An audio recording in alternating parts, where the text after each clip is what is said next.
Welcome to Smart Remarks. Would you like fries with that, or how about a higher wage?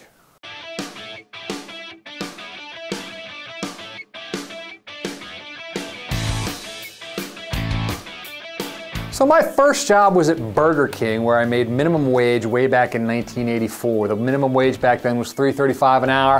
It was peanuts, but I didn't know any better. You know, for me it was pocket money, and it wasn't until years later that I realized that some of the people I worked with were relying on those peanuts to help them pay all the bills. Fast forward 30 years, I'm a decrepit old man, and the minimum wage in Pennsylvania is now $7.25 an hour. It's more or less kept up with inflation, which is to say that it won't buy you a whole lot more or less than it did back in 1984, so long as you're still only buying peanuts. Some people on the right don't like the idea of the minimum wage at all, saying that if we got rid of it, employers would hire more workers. It would solve our unemployment problem. Me, I'm not so sure. A society where everyone has jobs but they're making $4 an hour is a better or wealthier society. On the other side of the coin are liberals who think we ought to raise the minimum wage, and President Obama endorsed that this week in his State of the Union address, where he called for increasing the minimum wage to $9 an hour and indexing it to inflation. He believes this will put more purchasing power into the hands of some of the poorest Americans and improve the economy.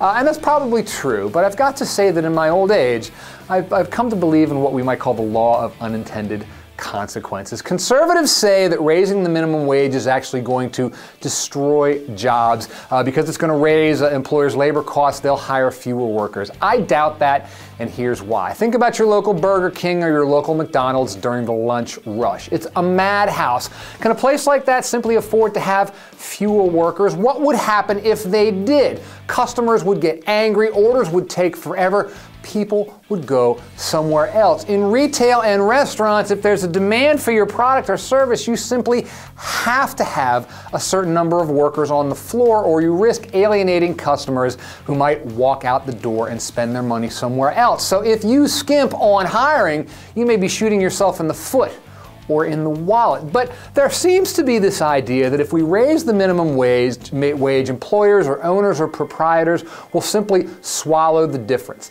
They'll simply take the loss. What I think is likely to happen instead is that they'll raise prices so they don't have to take the loss. Prices could go up at fast food restaurants, they could go up at supermarkets, they could go up at retail stores, movie theaters. Any place that employs minimum wage labor could see prices rise. We're talking about inflation. Now, liberals don't often wade into this argument. We often don't get this far, and when we do, we might argue that the increased purchasing power that would come from raising the minimum wage would actually result in greater sales and greater profits and negate the need to raise prices. Well, you know, I really hope that would be the case.